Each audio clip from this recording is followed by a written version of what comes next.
Bisyo, bisyo, sige lag bisyo, balik-balik matag adlaw, sige lag alango. Sa bisyo, bisyo, mura na kog bugo, usik sa oras, kwartag kinabuhi. Sa lawas ginikanan, pamilya katungdanan, abusado kay kaugaling regitagbaw. Bisyo, bisyo, maunay uso, binutagay sa silpon, puro lang duwag porno. Tagay bay, suyop diri, sugal nito, hilawas nga ri, hilawas nga to. Way tulganay, way tugpahay kay sige lag bisyo. Yabot sirigong gipatayng libuan, nasulbad ba ang bisyo maoraman gihapon do.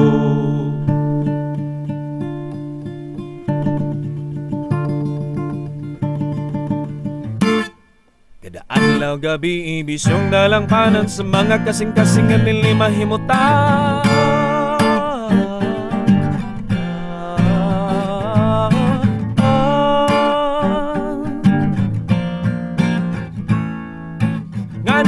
Ngano ingnan nitong kiniladman at doon na tagipangita pagdili makitaan. Abi na tog bisyo ang problema sa tong katilingban, apan kini solusyon lang sa mga kasing-kasing nga guban.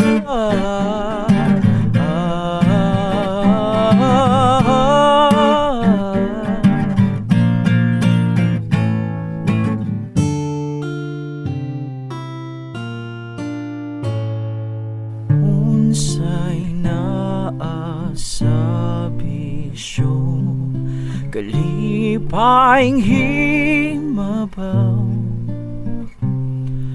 kahupayng taabhaw,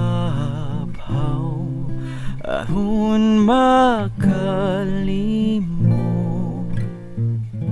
Sa unsa kasakit pagpingin sa dugan nga samdan, issues kinabuhing nadakan, pangluod kalagod kahiubos o pagdumot sa mga giantos nga nilingi masabtan makasapot kalagod. Wag ko makasabot nganong ingon ani mang gini kagubot. Baon ang bisyo, bisyo, sige lagog bisyo, kay maora gining kasulbaran sa kog bisyo.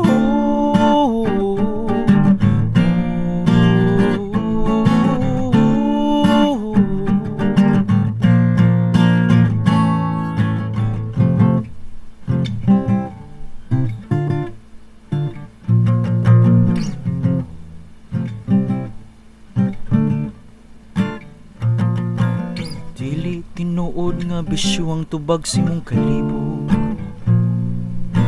dili tinuod nga bisyo ang kupayan simong kasakit,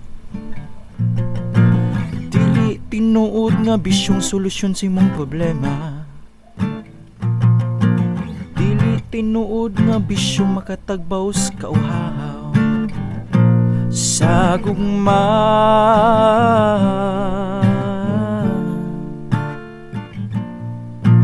Bisyo ang hindungdan sa tanang kadaot, bisyo ang nakadaot sa imong huna-huna, bisyo ang nakaguba sa imong pamilya.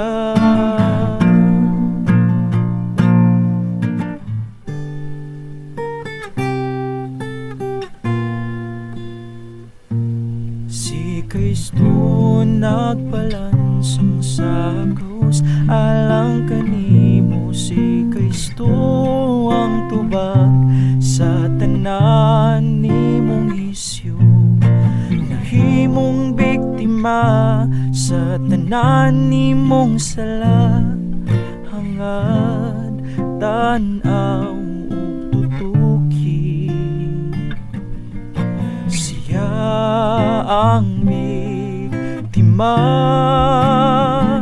sa kada hit adik-adik. Siya nagpingit kasakit, si Kristo namatay aron hatagan kag paglaom kahaw-asa.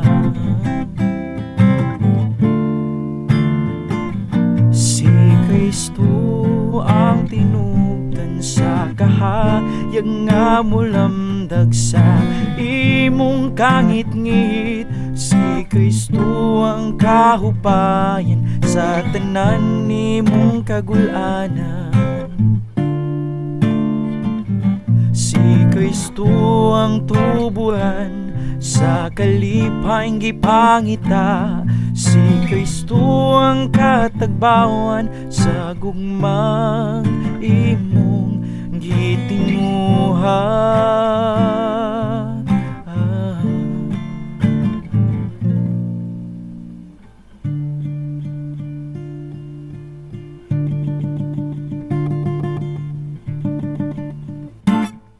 Si Kristo, Kristo, dili ang bisyo.